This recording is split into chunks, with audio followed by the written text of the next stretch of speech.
السلام علیکم ورحمۃ اللہ وبرکاتہ۔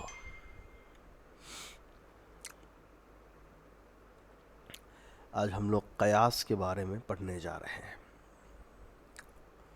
قیاس مطلب اندازہ لگانا۔ متفق ادلہ شرعیہ کے اندر اجماع کے بعد جو چوتھا اور آخری متفق علیہ ادلہ ہے وہ قیاس ہے۔ علت کے مشترک ہونے کی بنا پر غیر منصوص واقعہ یعنی فروع میں منصوص صورت یعنی اصل کا حکم لگانے کو قیاس کہتے ہیں۔ اس طرح قیاس کے 4 ارکان ہوتے ہیں: اصل، فروع، حکم، علت۔ ایک کام کرتے ہیں ہم لوگ کہ اس کو پورا پڑھ ہی لیتے ہیں یہاں تک، اور پھر ایک بار آپ کو اچھے سے سمجھا دیں گے۔ اصل سے مراد وہ صورت ہے جو صراحتاً کتاب و سنت میں مذکور ہو یا اجماع سے ثابت ہو۔ اس کو مقیس علیہ بھی کہتے ہیں، یعنی حرام، جائز وغیرہ۔ فروع سے مراد وہ واقعہ ہے جس کا نص میں صراحتاً ذکر نہ ہو لیکن اس میں منصوص کی صورت کا حکم لگایا جائے، اس کا دوسرا نام مقیس بھی ہے۔ حکم فعل کا وہ وصف ہے جو نص میں مذکور ہوتا ہے اور غیر منصوص واقعے میں منتقل کیا جاتا ہے، اور علت وہ خاص سبب ہے جس کی وجہ سے اصل میں کوئی خاص حکم لگایا جائے، اس کو فروع تک متعدی کیا جاتا ہے۔ چلیے، بہت کوشش کرتا ہوں اس کو آسان انداز میں سمجھانے کا۔ کچھ ورڈ جو ہے، الفاظ اس میں جو اہم ہیں، پہلے اس کو سمجھ لیجیے۔ علت، مشترک، غیر منصوص، فروع، منصوص، اصل، اور پھر یہ تو آپ جان ہی گئے ہیں، اصل، فروع، علت اور حکم۔ قیاس کا مطلب ہوتا ہے اندازہ لگانا، ناپنا، دونوں طریقہ ہے۔ اور ایک تیسرا تعریف بھی قیاس کا کیا جا سکتا ہے، وہ یہ ہے کہ قاعدے کے اعتبار سے کسی چیز کو پرکھنا۔ مان لو کہ میرے پاس 2 kg کا ایک بیگ ہے اور یہ پورا چاول سے بھرا ہوا ہے۔ اب آپ سے میں پوچھوں کہ اس بیگ میں کتنا چاول ہے، آپ بنا تولے بھی مجھے بتا سکتے ہیں کہ یہ 2 kg چاول اس بیگ کے اندر ہوگا۔ کیوں؟ کیونکہ آپ نے یہ ناپ لیا، پرکھ لیا کہ اس پہ 2 kg لکھا ہے تو یہ 2 kg کا بیگ ہے۔ اسی کو کہا جاتا ہے قیاس۔ اب اصول فقہ کے اندر قیاس کہتے ہیں کسی حکم کے سلسلے میں اندازہ لگانا۔ کسی حکم کے سلسلے میں اندازہ لگانے کا کیا مطلب ہے؟ مطلب یہ ہے کہ قرآن اور حدیث کے اندر پہلے سے کوئی مسئلہ بیان کیا ہوا ہے اور اس مسئلے کا جو حکم ہے وہ بھی بیان کیا ہوا ہے، یعنی قرآن کے اندر وہ مسئلہ بھی ہے اور اس مسئلے کا جو حکم ہے وہ بھی موجود ہے۔ آگے چل کر کے ایک نیا مسئلہ وجود میں آ گیا جو قرآن یا حدیث کے اندر موجود نہیں ہے۔ اب ہم کو ضرورت پڑ رہی ہے کہ ہم اس مسئلے میں کیا حکم لگائیں۔ یہ جو نیا مسئلہ وجود میں آ گیا ہے، اس کو حرام کہے، حلال کہے، کیا کہیں، تو ہم کیا کریں گے؟ پہلے جو قرآن کے اندر مسئلہ موجود ہے اسی کے اندر غور و فکر کریں گے اور اس نئے مسئلے پر حکم کو ثابت کر دیں گے۔ زیادہ اصطلاحی بات ہو گئی تو تھوڑا ایسے سمجھ لیجئے کہ مان لو زید نے کوئی عمل کیا۔ مان لو زید نے کوئی عمل کیا۔ اب زید نے جو عمل کیا ہے وہ عمل قرآن و حدیث میں، مثال دے رہا ہوں، ہے نا، اس کو مثال کے لیے سمجھیے، وہ قرآن و حدیث کے اندر موجود ہے۔ اور زید نے جو عمل کیا ہے اس کا حکم بھی قرآن اور حدیث کے اندر موجود ہے. تو عمل اور حکم یہ تو ہم جان رہے ہیں نا کہ عمل الگ چیز ہوتا ہے اور اس پر جو حکم لگتا ہے وہ الگ چیز ہے. جیسے نماز پڑھنا یہ عمل ہے اور نماز کا فرض ہونا یہ نماز کا حکم ہے. تو زید نے کوئی عمل کیا اور اس عمل پر کوئی حکم ہے جو قرآن میں موجود ہے، مان لو وہ فرض ہے، سنت ہے، واجب ہے، جو بھی ہے. آگے چل کر کے عمر نے بھی کوئی عمل کیا مگر وہ قرآن و حدیث میں موجود نہیں ہے. لیکن اب مسئلہ یہ آ گیا ہے کہ عمر نے جو کام کیا ہے ہم کو نہیں پتا کہ اس پر کیا حکم لگائیں، چونکہ وہ نیا عمل ہے، قرآن حدیث میں صراحت کے ساتھ موجود نہیں ہے اس کا ذکر. تو اب ہم سمجھ نہیں پا رہے ہیں کہ عمر نے جو کام کیا ہے اس کو ہم حلال کہیں کہ حرام کہیں، جائز کہیں کہ واجب کہیں، مکروہ کہیں، ہم کو سمجھ میں نہیں آ رہا ہے. تو ہم کیا کریں گے، زید کا جو عمل ہے اسی میں غور و فکر کریں گے، زید کے عمل کو سمجھیں گے کہ اس کا عمل کس طرح کا ہے، اور زید پر جو حکم لگا ہے، زید کے عمل پر جو حکم لگا ہے اس کو سمجھیں گے کہ زید کے عمل پر یہ حکم کیوں لگا، زید کے اس کام کو حرام یا حلال کیوں کہا گیا. اور جب یہ بات سمجھ لیں گے تو عمر کے بھی کام کو دیکھیں گے کہ عمر نے یہ کام کیوں کیا اور کیا اس کا کام زید کے کام سے ملتا جلتا ہے کہ نہیں. اگر زید کے کام سے ملتا جلتا ہوگا تو زید کے کام پر جو حکم میں نے لگایا ہے وہی حکم میں کیا کروں گا، عمر کے کام پر بھی لگا دوں گا.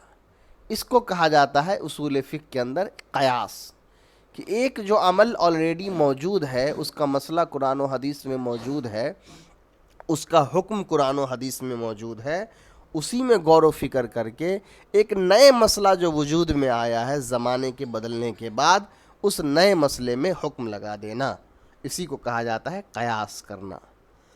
اب دیکھیے، اصل کا مطلب ہوتا ہے وہ مسئلہ، وہ عمل جو قرآن یا حدیث میں موجود ہے.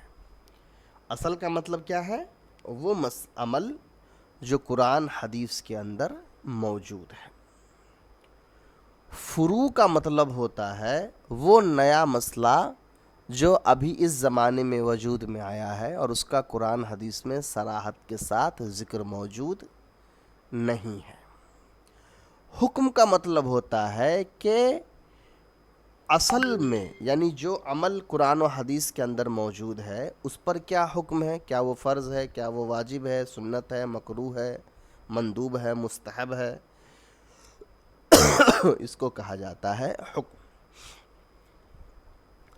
اور علت کا مطلب ہوتا ہے وہ سبب، وہ وجہ جس کی وجہ سے اصل کے اندر وہ حکم لگا، اور وہ وجہ جس کی بنا پر علت کے اندر بھی وہی حکم لگا.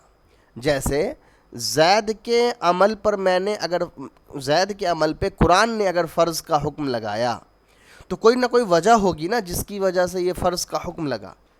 ہم نے پہلے بھی پڑھا ہے کہ اسلامی شریعت کے اندر جتنے بھی احکام شرعیہ ہے، اعمال شرعیہ ہے، افعال شرعیہ جس کو کہتے ہیں، ان تمام شرعی اعمال اور افعال میں کوئی نہ کوئی حکم لگا ہوتا ہے نا کہ یہ فرض ہے، یہ واجب ہے، یہ مستحب ہے. تو اس کا کوئی نہ کوئی وجہ ہے، کس وجہ سے کسی عمل کو ہم فرض کہتے ہیں تو اس میں امر کا صیغہ استعمال ہوتا ہے یا اس میں یامرو کا لفظ استعمال ہوتا ہے. اس طرح کے علت ہم بیان کرتے ہیں. تو اصل والے عمل میں کوئی جو حکم ثابت ہوا ہے اس کی وجہ کیا ہے، اگر سیم وہی وجہ فروع کے اندر بھی پائی گئی تو جو حکم اصل کے اندر لگا تھا وہی حکم فروع کے اندر بھی لگے گا. مثال کے طور پہ آپ ایسے سمجھ لو کہ علت کا نا سائن ہے اسٹار، ٹھیک ہے، علت کا سائن کیا ہے، اسٹار. اگر اصل کے اندر بھی وہی علت پائی گئی اسٹار والی اور فروع کے اندر بھی وہی علت پائی گئی اسٹار والی، تو اب کیا ہوگا، اصل اور فروع دونوں کا حکم برابر ہو جائے گا، کیونکہ حکم ہونے کی جو وجہ ہے وہ دونوں میں، یعنی اصل اور فروع میں برابر ہے۔ اب یہ جو اصل ہے اسی کو دوسرے طرح سے مقیس علیہ بھی کہتے ہیں، اور یہ جو فروع ہے اس کو ہم مقیس کہتے ہیں، اور حکم اور علت تو آپ سمجھ ہی چکے ہیں۔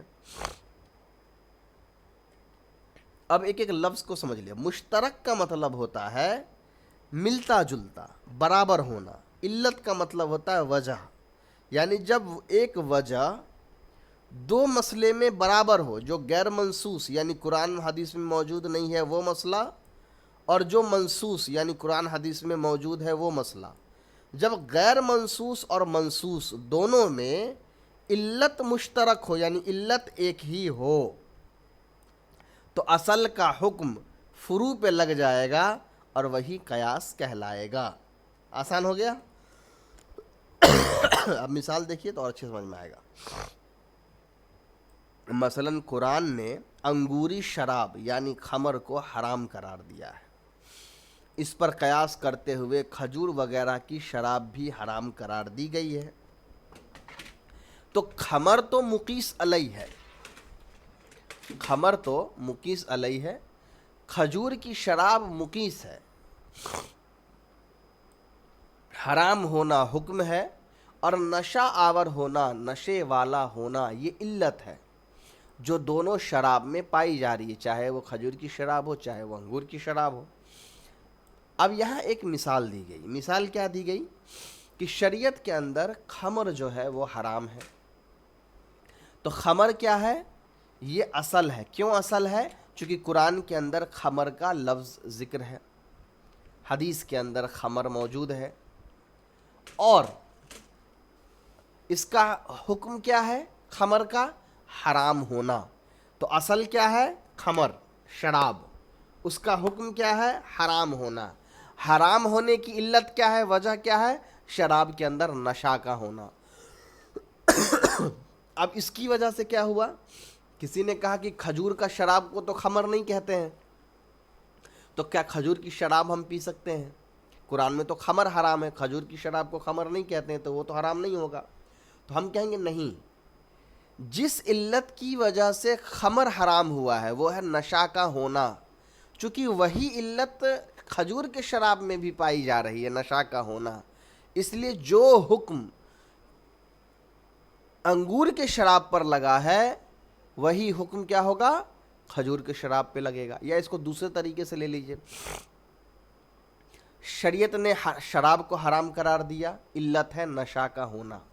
اب اس زمانے میں نشہ کے بہت ساری الگ الگ چیزیں ہیں، ہیروئن ہے، ڈرگس ہے، کوکین ہے، بہت ساری الگ الگ چیزیں ہیں جو حرام ہے یعنی جو نشہ دیتی ہے۔ تو اب وہ ساری چیزیں بھی چونکہ نشاور ہوتی ہے تو شریعت میں اس کو بھی حرام مانا جائے گا۔ کیوں؟ چونکہ اس کے اندر بھی علت پائی جا رہی ہے نشہ ہونے کی، اور شراب کے اندر بھی علت پائی جا رہی ہے نشاور ہونے کی۔ تو خمر کا ہونا یعنی شراب کا ہونا یہ اصل ہے، حکم اس کا ہے حرام ہونا، علت اس کے اندر ہے نشاور ہونا، اور جہاں جہاں یہ نشہ ہونے کی علت پائی جائے گی وہ چیز پر حرام ہونے کا حکم لگے گا، اور وہ چیز کیا کہلائے گی؟ فروع کہلائے گی، جیسے ہیروئن، ڈرگس، کوکین یا دوسرے قسم کے شراب جو ہوں گے وہ سارے کے سارے۔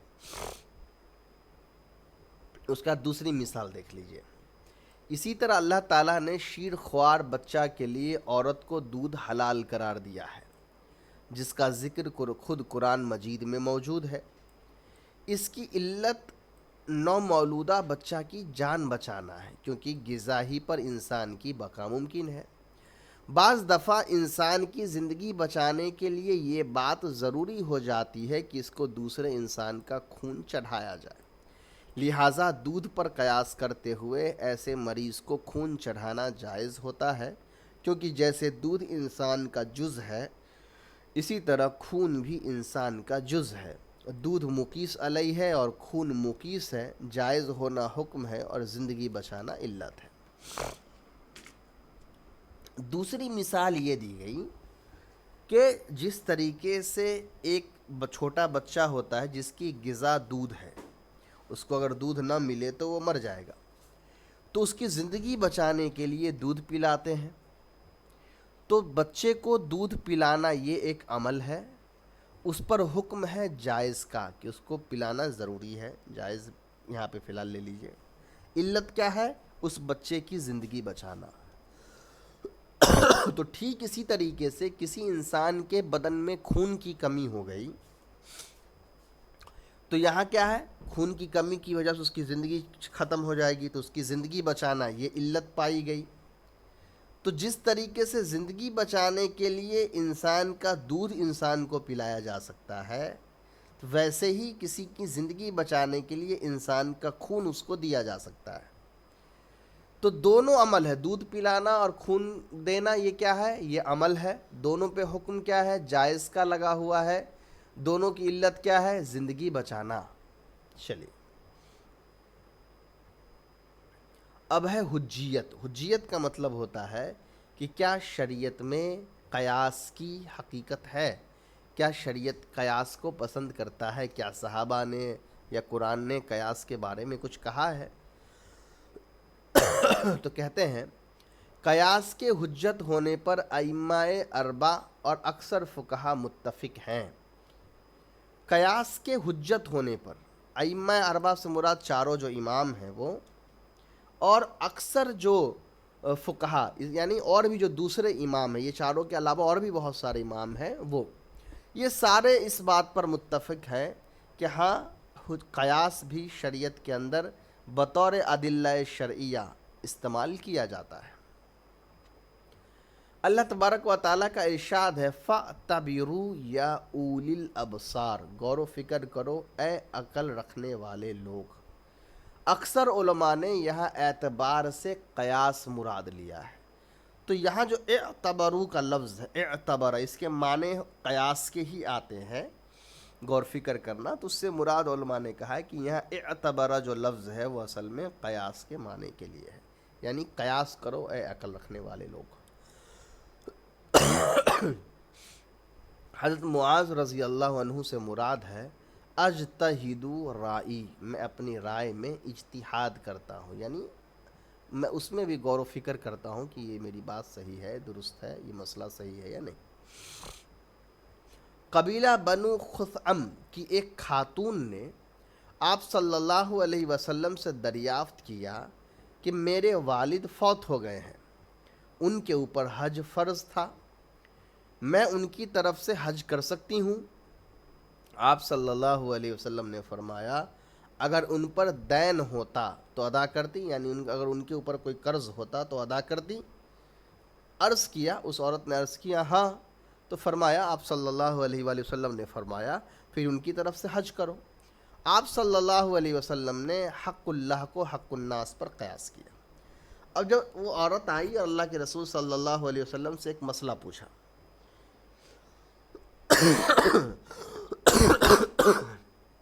مسئلہ یہ تھا کہ میرے والد پر حج فرض تھا، مگر اپنی فرضیت کو ادا کرنے سے پہلے وہ فوت ہو گئے، تو کیا میں ان کی طرف سے حج کروں؟ تو عمل کیا ہے؟ عمل ہے ان کی طرف سے حج کرنا. علت کیا ہے؟ علت ہے ادائیگی کی فرض ہونا، یعنی فرض کی ادائیگی کرنا. تو آپ صلی اللہ علیہ وسلم نے ایک علت بیان کی کہ اگر ان کے اوپر کوئی قرض ہوتا تو چونکہ قرض بھی فرض ہے اس کا ادا کرنا، تو اگر قرض ہوتا تو تم ان کے جانے کے بعد بھی وہ قرض ادا کرتی.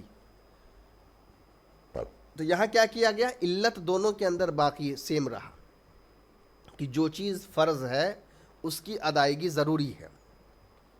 تو جب علت برابر ہے دونوں کے اندر، حج کے اندر بھی اور قرض کے اندر بھی، تو پھر دونوں کا حکم برابر ہو گیا کہ جیسے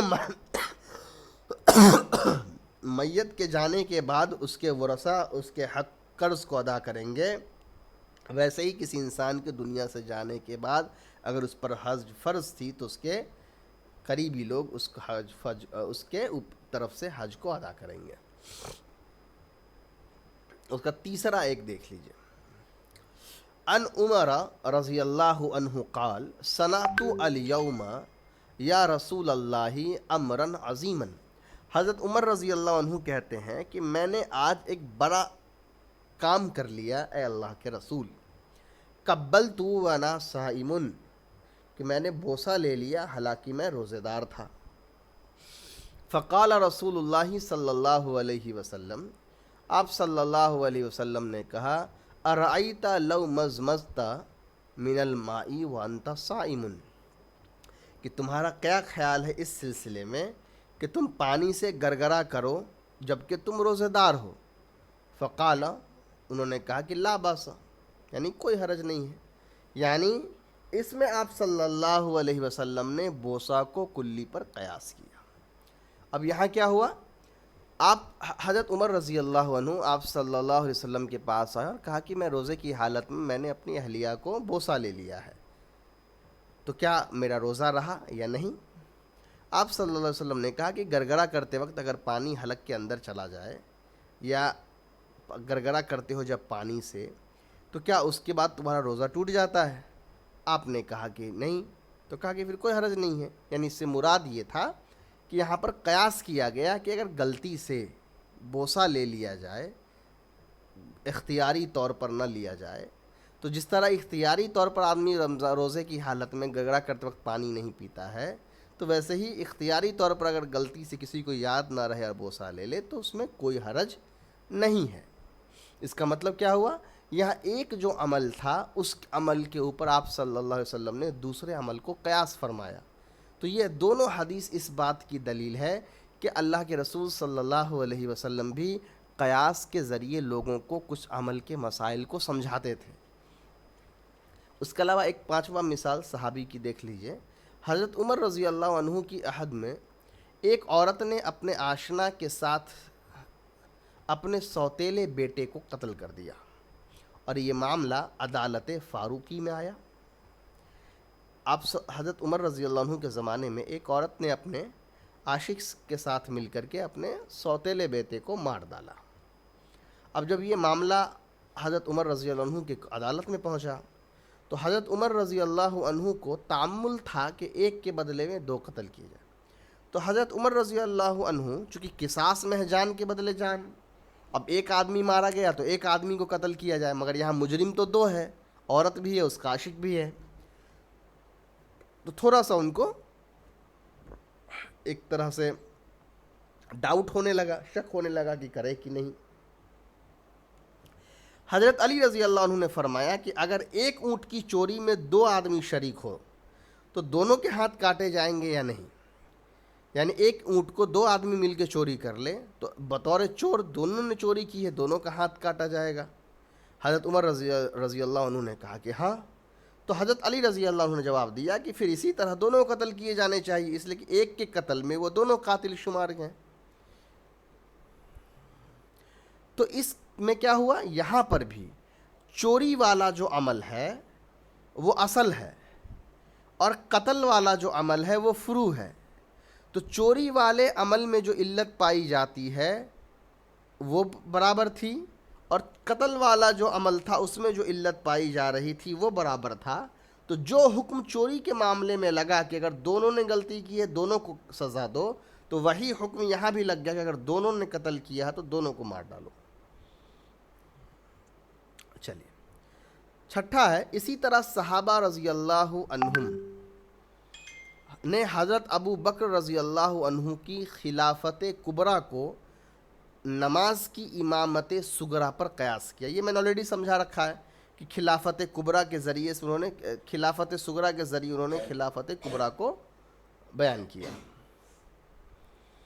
چلیے آگے کہہ رہے ہیں کہ وان علی رضی اللہ عنہ قال، حضرت علی رضی اللہ عنہ سے مروی کہتے ہیں، رضینا لدنیانا من رضی رسول اللہ صلی اللہ علیہ وسلم لدیننا فقد منا ابا بکرین، کہ ہم راضی ہو گئے اپنے دنیا کے لیے اس شخص پر جس پر رسول اللہ صلی اللہ علیہ وسلم راضی ہو گئے ہمارے دین کے لیے، اور وہ ہم میں سے ابو بکر تھے۔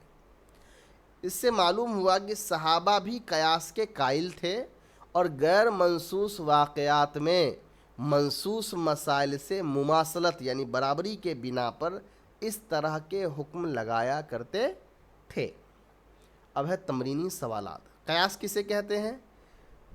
اصل کے اندر جو حکم ہے کسی علت کی وجہ سے، اگر وہی علت کسی فروع کے اندر پایا جائے تو فروع کے اندر بھی اسی حکم کو لگانے کو قیاس کہتے ہیں۔ قیاس کے ارکان کیا کیا ہیں؟ قیاس کے 4 ارکان ہیں: اصل، فروع، حکم اور علت۔